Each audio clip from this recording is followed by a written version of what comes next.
Good afternoon, everyone. Welcome to Victory Greenest. Welcome to our 4 p.m. service. Right, we are on our last week of our take home at meron akong gustong pa-take home sa inyo. Because most of our preaching here is around 40 minutes, pag ginanahan 45 to 50. Right? Nag-overtime ng kaunti minsan.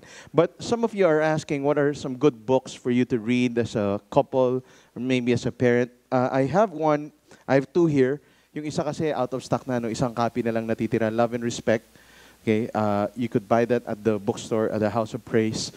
And if meron po silang copies next week, just make sure to go there and order a copy para next week alam nila ilan dadalhin nila. Also, this one, The Love There, is more practical on what you need to do to love your wife as Christ loved the church.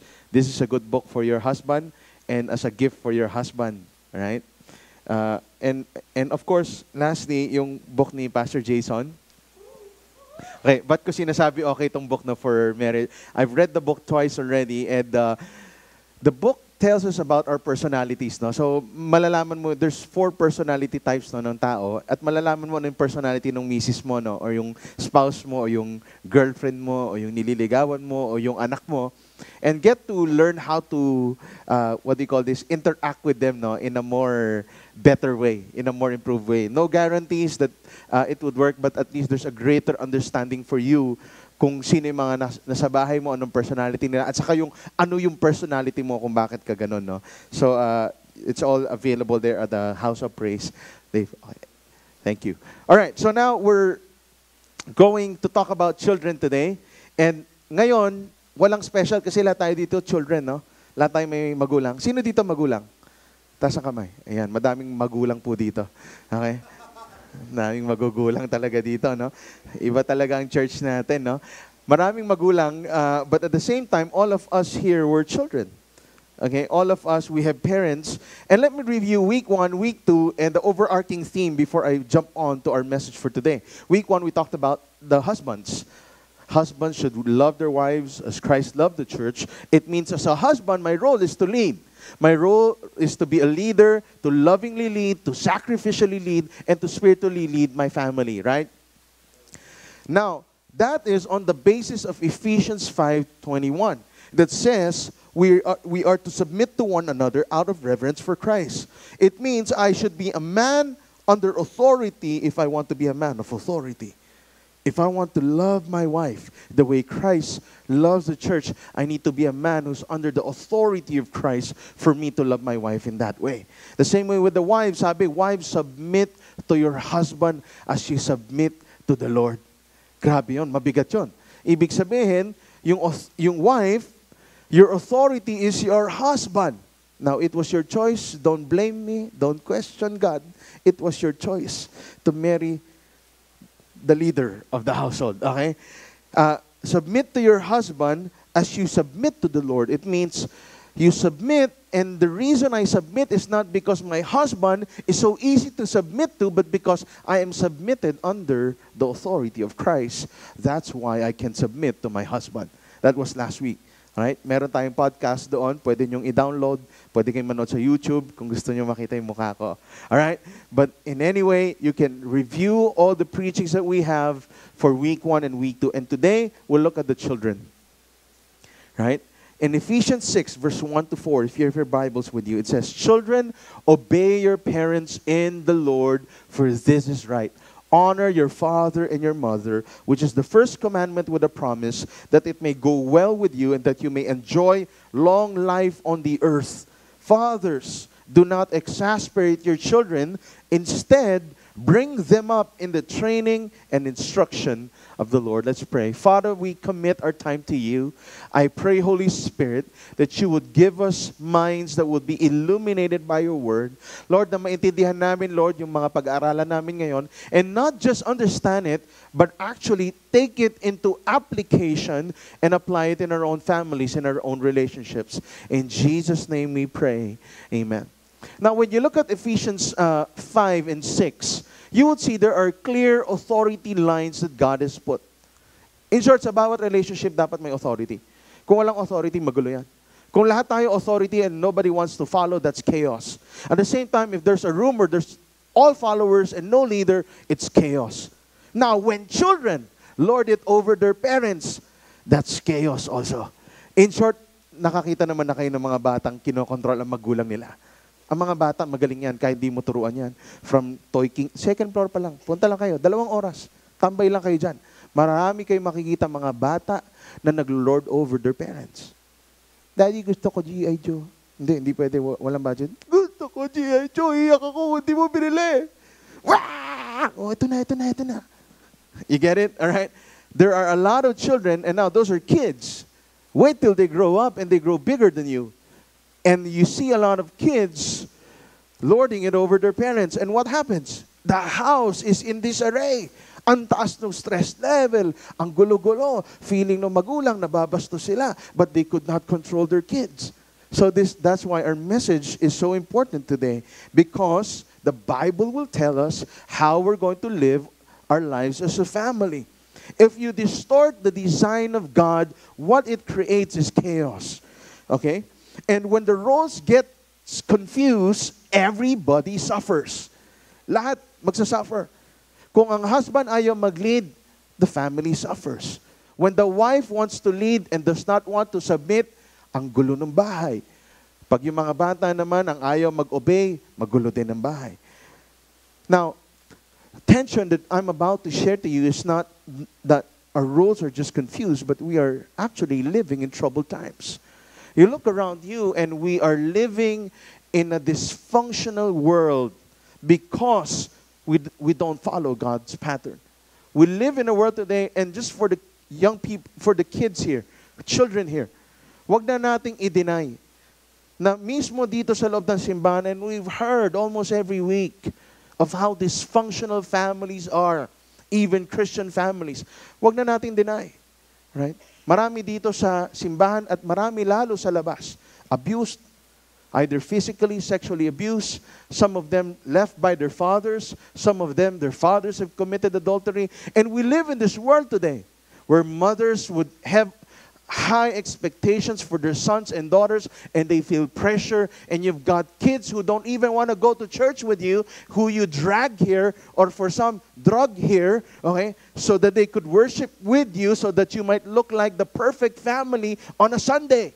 In short, the tension is true. We live in a world that's very dysfunctional.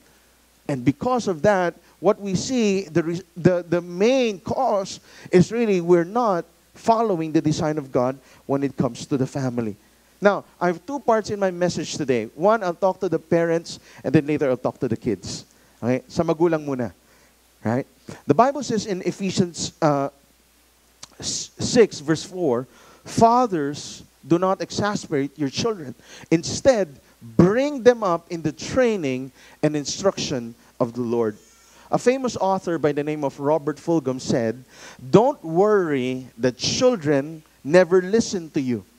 Worry that they are always watching you. Okay, parents? Wag na kayo mag-alala kung hindi nakikinig sa inyong mga anak nyo. You worry because they're watching you all the time.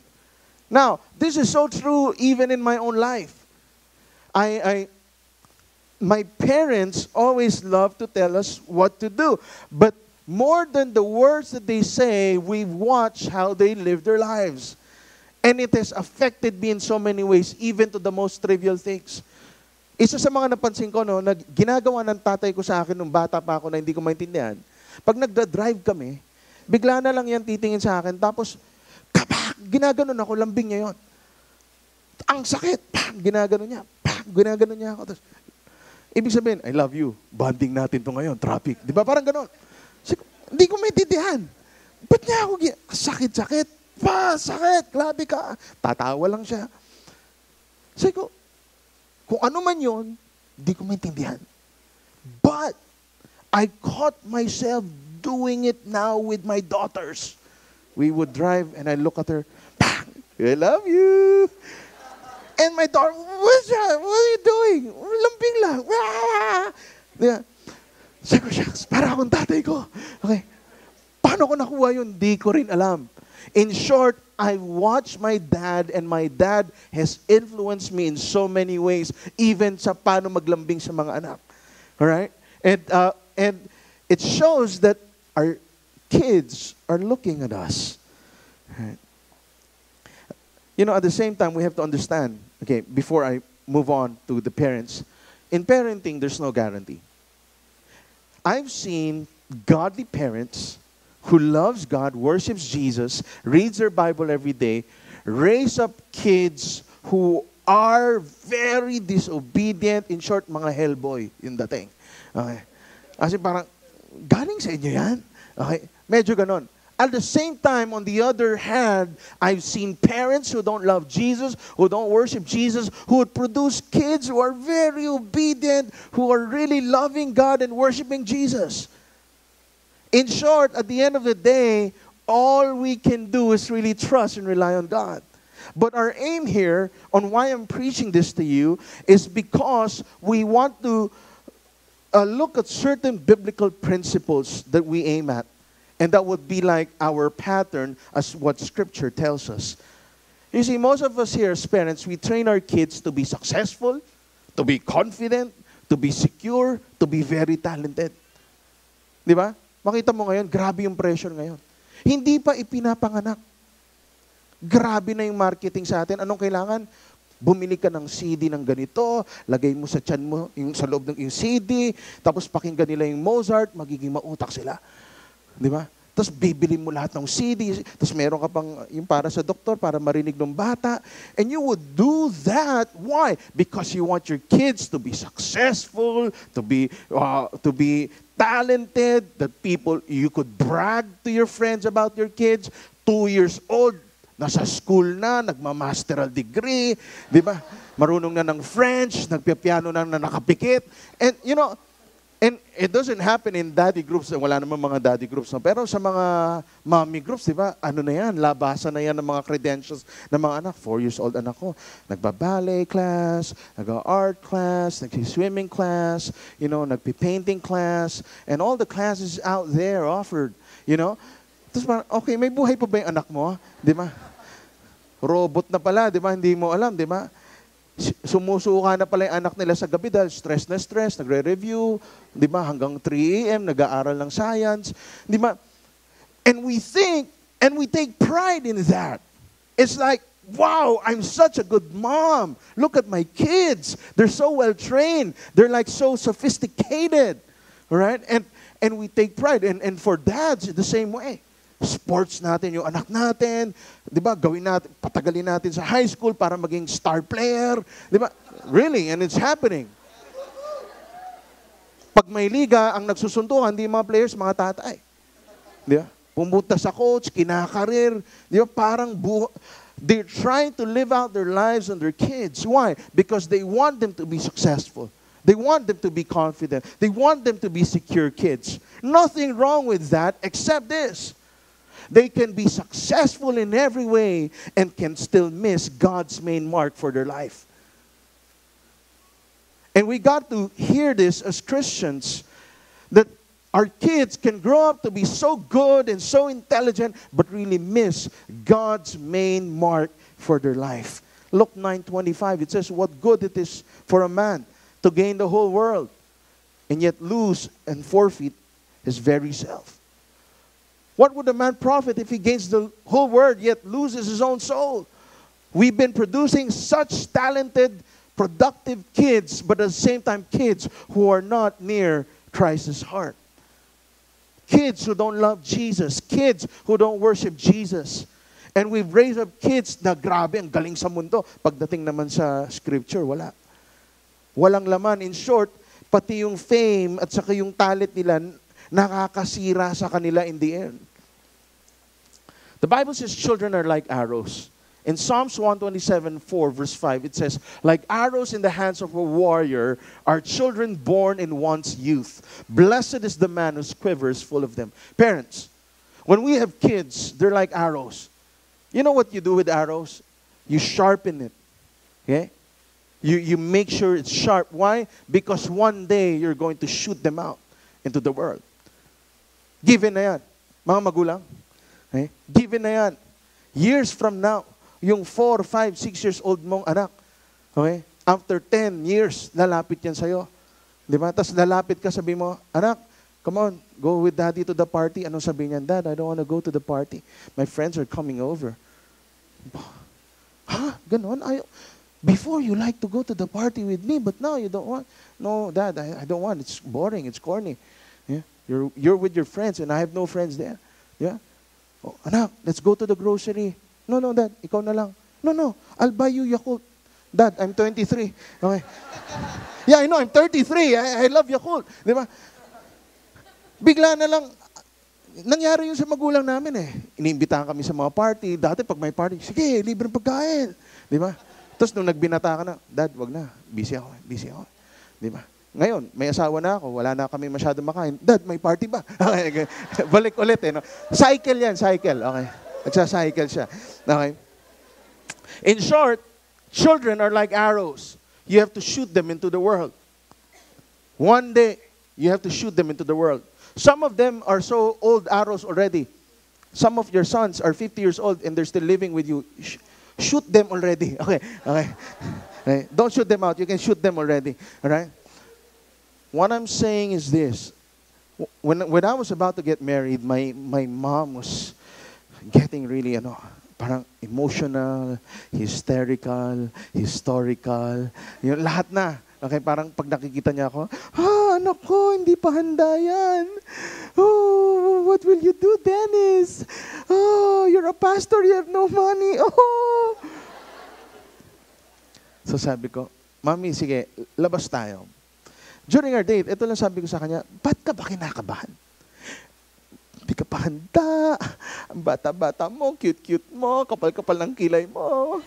May baby fats ka pa, ganyan. Parang hindi ko ata kaya. Sabi ko, alam mo ba't ka kinakabahan, Mami? Sabi, bakit? Because you're doubting your parenting skills. In short, the reason you're like that is because you don't trust your parenting skills. Are you a good parent or not? I'm good. Oh, why are you doubting? Let me go. Okay. And it was really a good talk that I had with my mom because since that time, she actually kind of backed off already, trusting in the grace of God that she's trained us well, introduced Jesus to us, and gave us the tools to make it well in the world. And that's why she kind of let go. Kinda, all right? But now, she's really let go after 7 years, all right? Question as parents, are we shooting in the right direction? Marami sa atin, kinakabahan pa rin tayo hanggang ngayon. Mag-aasawa na yung anak niyong 30 years old. Kaya ba niya? Paano? I-release ko siya. Kaya ba niya? Di ba? Bakit? Kasi baka hindi tayo sumusunod sa instruction sa Bible. Sabi doon, train them up and bring them up in the instruction of the Lord. Okay? It means I train them and instruct them. And a lot of parents, they train them and instruct them with how to handle money, how to ganyan, how to have good manners and right conduct. That's all good, but that's not enough because the main thing that Paul was pointing us is that you need to bring them up and train them in the what? In the Lord. Simple. Now, when Paul said in the Lord, what he was referring about was what he has been talking about from Ephesians 1 to Ephesians 4, which is the gospel. He says you've got to train up your kids in the gospel. They've got to understand what the gospel is. In short, I have only a window of opportunity as a parent to preach, to live out, and to point them to the gospel and to Jesus. After that, it's going to be hard when they're old already, and there I am preaching to them, and I look like this old guy trying to preach to this young teenager who wants to prove that he has what it takes and wouldn't even listen. In short, as a parent, my role is to take that opportunity to preach and train them up in the gospel of Jesus Christ. What am I saying? What I'm saying, parents, is this: don't preach another gospel to your kids. Wag na wag. If you're a Christian parent here, you consider yourself a Christian, don't preach another gospel to your kids. It means your parenting style should reflect the gospel. Because if your kids would grow up knowing that you're Christians and the way you act at home is different from the gospel that's being preached, then you're preaching another gospel to your kids. It means Parents who would say, we will love you if you do this. That's another gospel. If you're good in school, we will reward you. But if you're bagsak, you're grounded. That's another gospel. It's saying, I need to perform for mommy and daddy to love me. When Jesus said, you don't need to perform. I love you already. Kaya maraming bata, nagpapakitang gilas kay mommy at daddy. At tatanda silang pagod na pagod sa pagpapakitang gilas kay daddy and mommy. Bakit? Kasi yun yung gospel na nalaman nila. Kasi alam nila si Papa Mama umate ng church yan. So ibig sabihin ganun yung Christian way to do it. Don't preach another gospel. Anak, you act properly in front of the guests, ha? Or if something happens, something bad happens, this is the first thing that would come out of your mouth. Ano na lang sasabihin ng ibang tao sa atin? You're preaching another gospel. You're preaching, you've got to have set up this image that we're good and we're perfect. Or else, what would other people say? And say they would think, oh, that's the Christian way.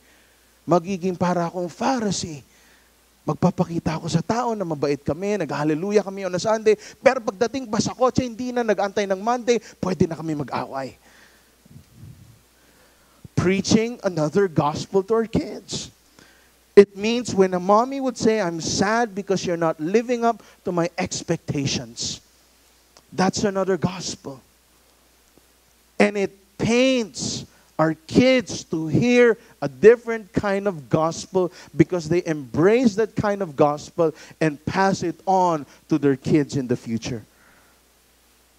Do you understand what I'm saying? Ang mga bata, we have a tendency to live and please and perform for our parents. You ask a kid out there or a teenager out there kung bakit yun yung pinili niyang course. Okay? Mahina ng 50% would say, for mom, for dad. Ba't yan yung pinakasalan mo? Yan yung gusto ni mommy. Yeah. Ba't di ka na ayaw ni daddy. If that is the main drive and motivation, then you're preaching another gospel to your kids. Teach them that they are loved and that they don't need to perform for you, but they need to trust and rely on God and His grace. That's why my kids know that even if they sin, Papa still loves them. Jesus loves them, Daddy loves them, Mommy loves them. Up until now, they know why we preach the gospel to our kids every day. Ayana, practice the piano. I don't want to practice. It's hard. Now, if I'm preaching another gospel, I would say, Ayana, alam mo magkano yung piano lesson mo? Pinaghirapan ko yan. Ano ka ba? Sinasayang mo pera ni Daddy. Magpiano ka. That's another gospel. I play the piano for Daddy. For the glory of Daddy. Rather than saying, I know, Yana, you don't want to play the piano. But you know what? You said you want to play the piano, right? Yeah, but I don't feel like playing it. I know. I want you to pray to God. And I want you to ask the Holy Spirit to help you so that you can play the piano. Oh, let's pray first. Let's pray. And we'll pray. After prayer, I really don't want to play the piano. Okay, can I give you 10 minutes to play and finish your play? And then after 10 minutes, play the piano. Okay. What I'm saying is, Ayana, on your own, you can't do this. You need God here. And if they grow up thinking that way, and we've been bombarded with humanistic teachings. Buy books out there on self-help books on how to raise confident kids, and all you hear are authors saying, without any biblical reference or any biblical basis, you can't say negative things to your kids. It should all be positive. Pag nabasag yung pinggan o yung plato dahil nag-disobey sila, sabihin mo lang, oh, that's creative. Okay? Something like that. Or I don't know. Okay? Wag kang masyadong gano'n, wag mong yan. Baka ma-quelch yung personality niyan. So anong gusto natin personality? Yung personality na nakikita natin ngayon. Where kids would talk back to their parents. You get my point? We grew up telling our kids the reality of the gospel that they're sinners. Ayana, you're a sinner. Mika, you're a sinner. As daddy is a sinner. You have sinned against God. Just today, you've sinned when I said, Ayana, go to bed, and you did not go to bed. You've sinned against God. Is that a sin? Yes. Okay, that's a sin. What do you need to do?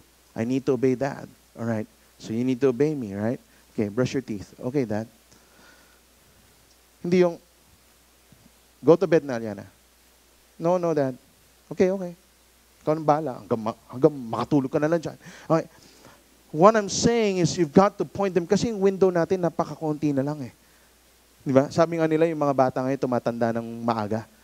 Yeah, 6 years old, may boyfriend. 9 years old na buntis. GMA News. Last night, 9 years old na buntis. Tatay nakabuntis. That's why we have a series like this. What I'm saying is this. This is reality. If you don't teach them the gospel, they'll grow up thinking, I'm good. I'm the captain of my own ship. You know, and I could even talk back to my parents. Why? Because I'm richer than my parents now. But if you teach them that apart from Christ, they're nothing. And if you teach them now that, hey, you're living not for yourself, but you're living for the glory of God. Record niya lang yung lagi sinasabi ni Dave dito. Right? Play nyo sa mga anak nyo. You're not living for yourself. You're living for the glory of God. They'll grow up knowing that and putting that into their hearts. And if you exemplify it, how? How do we exemplify it as parents? Sometimes it's so simple. Learn how to say sorry if you're wrong. Ayan, I'm sorry, nasigawan kita kanina. That's wrong for me to do it. Not, sigawan kita, tatay ako. Pakialam mo. Yeah. Sorry. Hindi uso yan sa amin. Hindi naman nag-sorry parents ko sa akin. Okay naman ako. Yeah. Kala mo lang, okay ka. Okay. But you're really not. Why? There's pride in your heart. What I'm saying is, once the gospel is lived out in your home, you'll start to see changes in your kids. And I can't explain how the changes happen. But it does work. Why? Because the grace of God works. It transforms young hearts. The Bible says, instead, bring them up, train them up. Romans 12:2, and I got this from the Message version. This is what parents need to say. So here's what I want you to do. God helping you. This is what you need to tell your kids. Take your everyday, ordinary life. You're sleeping, you're eating, you're going to work, you're walking around life, and place it before God as an offering. Embracing what God does for you is the best thing you can do for Him. Don't become so well adjusted to your culture that you fit into it without even thinking. Instead, my son, my daughter, fix your attention on God. You'll be changed from the inside out. Readily recognize what He wants from you and quickly respond to it. Unlike the culture around you, anak, always dragging you down to its level of immaturity, God brings the best out of you, develops well-formed maturity in you. This summer, sa sobrang init, lagi kami nagsiswimming sa condo namin. No? So every afternoon, siswimming kami. And this week, nagkaroon kami ng record. Okay? For the longest time, my kids don't like to swim. They're afraid of the water. So Aliana and Mika would only be in the stairs. Dad, look, we're swimming. Okay? That's not swimming, that's sitting. Okay? So I may floater si Aliana. For the first time, sabi ko, let's go there. Sa deep. And we went to the deep. Mga 4.5 feet, 5 feet. Okay? Deep for her, not for me. All right? And I said, Aliana, I'm letting you go, okay? No, Dad, no, let me go. No, I'm letting you go. No.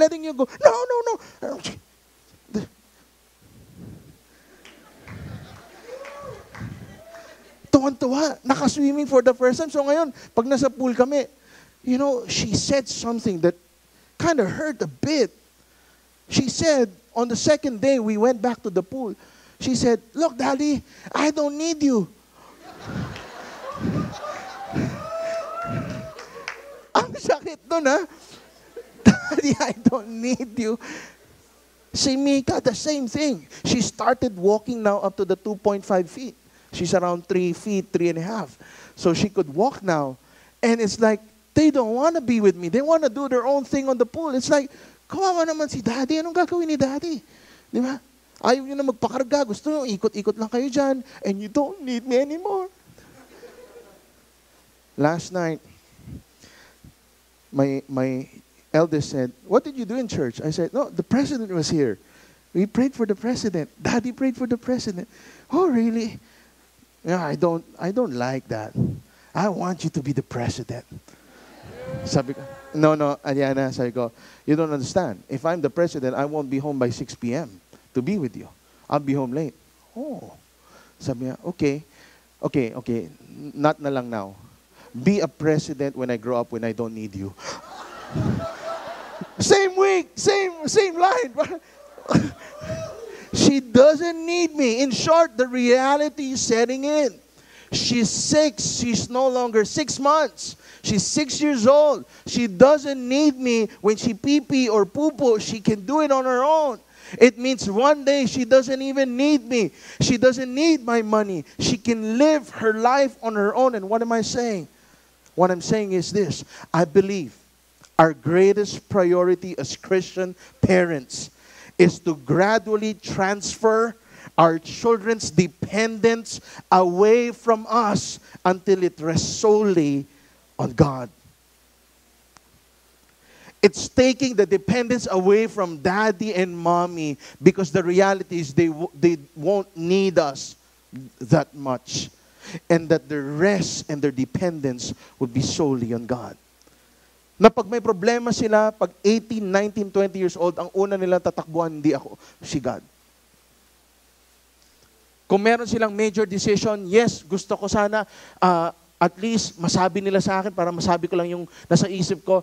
But what I want for them is to go to God and pray to God and ask direction from God. Sabi nila, parents, look at this, no? Habang bata sila, ang taas ng authority level natin. Pero habang patanda sila ng patanda, pakunti ng pakunti yung authority level natin. But, habang patanda sila ng patanda, tataas dapat yung influence level natin sa kanila. That's why I'm telling you, don't underestimate the value you have with your kids. How you talk, how you act, how you live out the gospel. It's so crucial, parents, that you yourself would understand the gospel, or else they'll see another gospel. If we are faithful parents, we gradually teach our children to do things without us. But our goal, listen to this, because this would go against a lot of teachings from the secular world. Our goal should not be to raise totally independent kids. Our goal is to raise them to be dependent not on us or anyone else, but on Jesus. Bring them up and train them in the instruction of the Lord. Ganun kasimple yun. It means they will be gospel-saturated kids that they would grow up dependent on God. Shepherd their heart, not their behavior. It's one more book for parents that I highly recommend.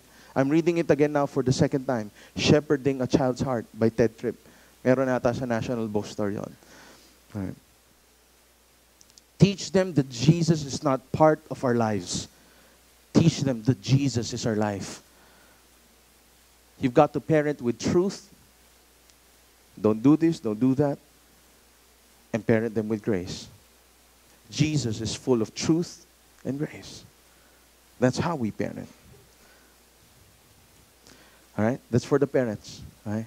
Since hindi to seminar, wala akong practical tips. We'll be doing one maybe next month or 2 months from now. We're preparing a curriculum for parenting. Now, second, let me talk to the children. I have 15 minutes to talk to the children.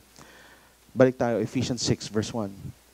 Children, obey your parents in the Lord, for this is right. Honor your father and mother, which is the first commandment with a promise, that it may go well with you, that you may enjoy a long life on the earth. I just got 3 reasons why you need to obey. First, nature dictates that you obey. Children, obey your parents in the Lord, for this is right. It's right. It's the right thing to do. It's how God designed. It's the nature of things. Your parents have authority over you. Now, if you're here today and you're living under your parents' roof, they have authority over you, over your schedule, over what you wear. Okay? Kids, alam mo minsan problema sa... pumapanig ako ngayon sa speaking as a young person. Right? I'm only 25, okay? And, 32, okay? Sorry, nagkamali, okay? But sometimes, aminin natin, mga bata, mga kabataan, mayabang tayo. Di ka marunong mag-computer eh. Yeah. So minsan, sa yabang natin, feeling natin, kahit nakatira tayo sa bubong nila, kala mo sino kang makautos. Kala mo sino kang reyna ng bahay. When they say you go home at 11 or 12, that's the rule of the house.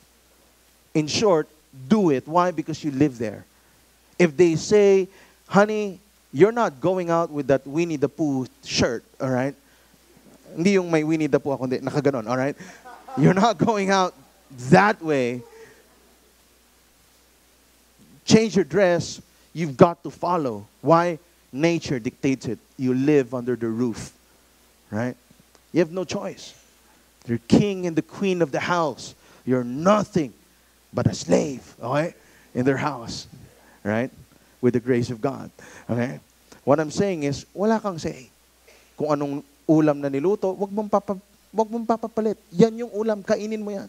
Kahit hindi mo type yan. Bakit? You live under their house. Nature dictates it. May nakita ka na bang tao na nagyayabang kahit wala siyang nilalabas na pera? Yeah. Ba't ganito kama ko? King size lang. Diba? Ba't kayo gano'n? Ba't ang dumi ng kubeta? Dilinisin mo. You get the point? Why? You're living under your parents' house. Now, this applies even to those who are married, who are living in your parents' house. You get the point? Ayaw mo umalis, hindi yung asawa mo ang reyna. Utusan siya ng reyna. Bakit ayaw mong umalis? Tawag doon, curse. Ooh. Okay, hindi yun yung topic. Okay. Balik tayo. Nature dictates it. You get the point? So, wag kayong magre-reklamo na ganun yung biyenan nyo. Nakatira kayo doon eh.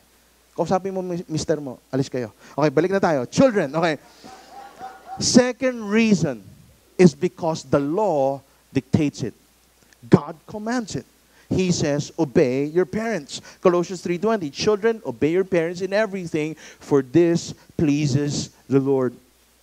Deuteronomy 5:16, honor your father and your mother, as the Lord your God has commanded you, so that you may live long and that it may go well with you in the land the Lord your God is giving you. It's a law, and it even has a promise.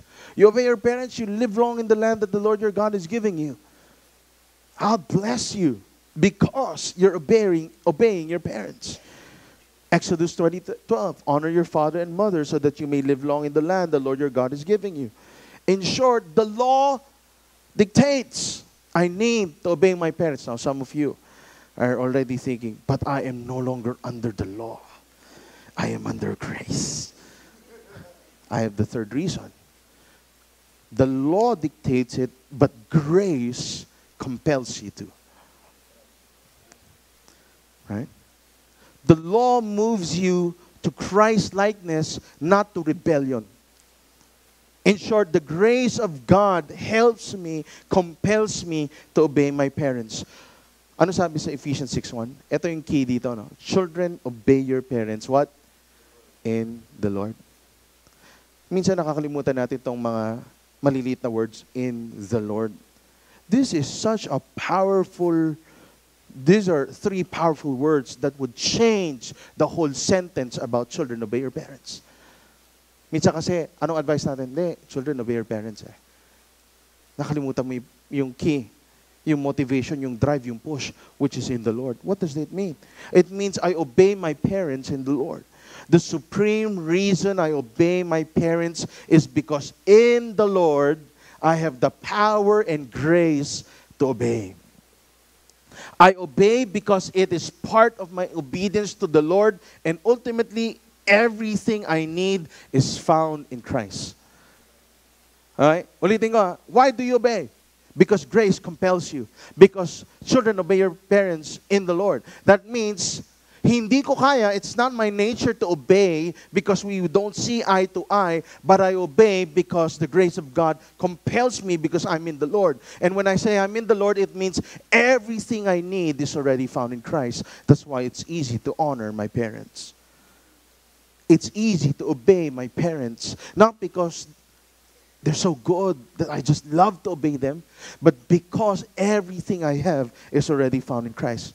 In short, when your parents fail you, let's face this, everybody in this room, your parents have failed you in one way or the other.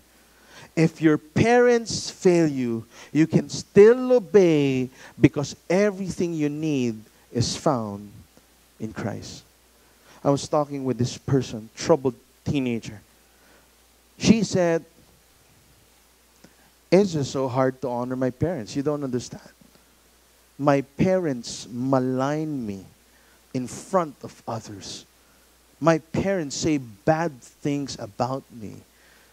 My parents Facebook my friends to say how dirty I am. So you don't understand. I can't live and obey my parents. It is hard. They have failed me in so many ways that I'm now scratched and hurt and wounded because not just of their hands, but especially with their words. My dad is passive. My dad doesn't care. And so, Pastor, don't tell me that I can obey my parents. I said, you have to look at it in another way. Are you a Christian? She said, yes. If you say you're a Christian, it means everything you need is already found in Christ. You know, here's the problem. Here's your dilemma. We can pray now.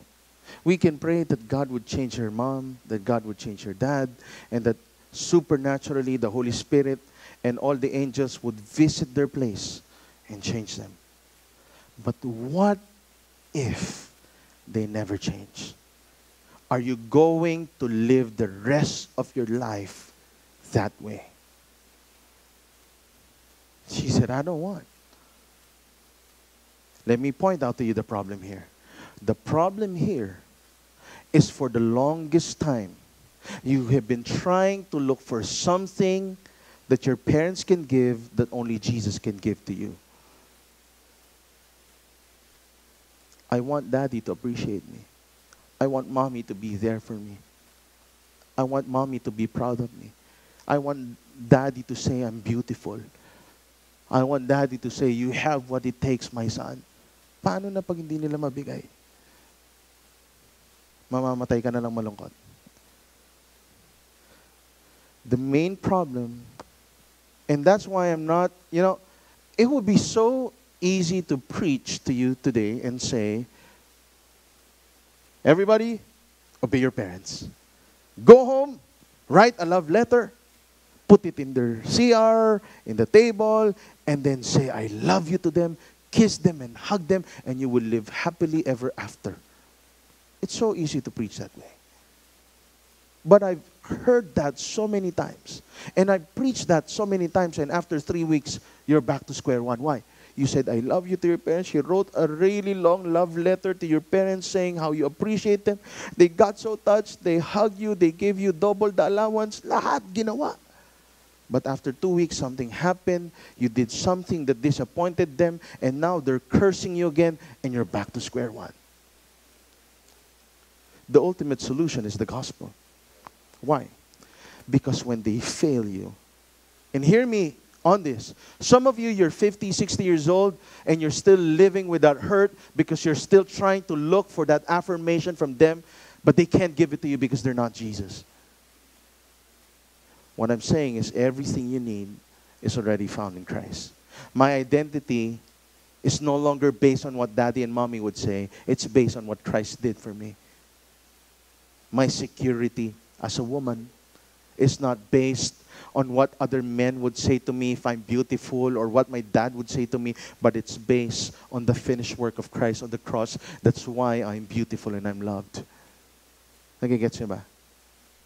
You've got to come to that point where you don't look to humans to fulfill your need because they will just fail you. My kids know this because I've broken some promises already. Because I cannot fulfill it. Bakit? Umulan eh. Hindi tayo makalabas eh. Hindi tayo makaswimming, umulan, baka mabasa tayo eh. Which is true. I failed them. And they cannot look to me for the source of joy and happiness. Oh, it would be so nice. Now, don't get me mistaken. It would be so nice if a dad would not exasperate his children. If a dad would love and pray for their kids every night and love and shower them with affection. But what if your parents don't do that to you? You got to look to Christ and focus your eyes on Christ and no longer on your parents to provide that for you. For everyone here, whether you have good parents or bad parents, no longer looking to them to provide what only Jesus can give because they're not Jesus. I want to end with this. You know, for the longest time, and this is out of my own working and out of my own thinking. For the longest time, I tried to gain the acceptance and the favor of my parents. I lived literally for them. High achiever in school. Gusto ko, mataas grades ko. Bakit? To make them proud. Everything was about them.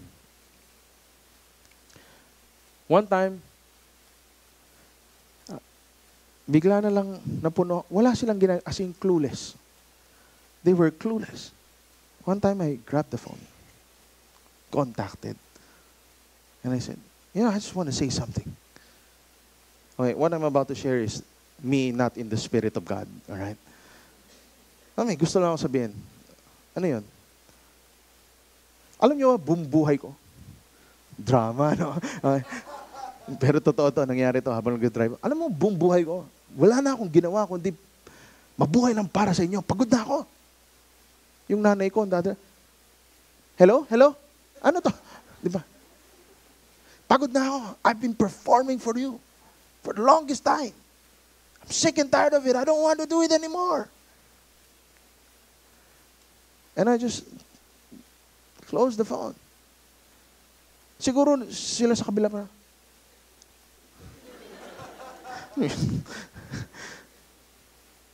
Why? I just came to that point when I realized, at the time I did not realize, they can't give it to me. Only Jesus can give me the life and the love that I'm longing for. And they're good parents. Paano pa yung ibang parents na, you know what I'm saying? They're Christians. They love God. They serve us. They work for us. And that's how I talk to them. And that's how I feel. How much more the others? What I'm saying is even the best parents can't measure up to what we're looking for. Only Christ can give that to you. Let me end with this story.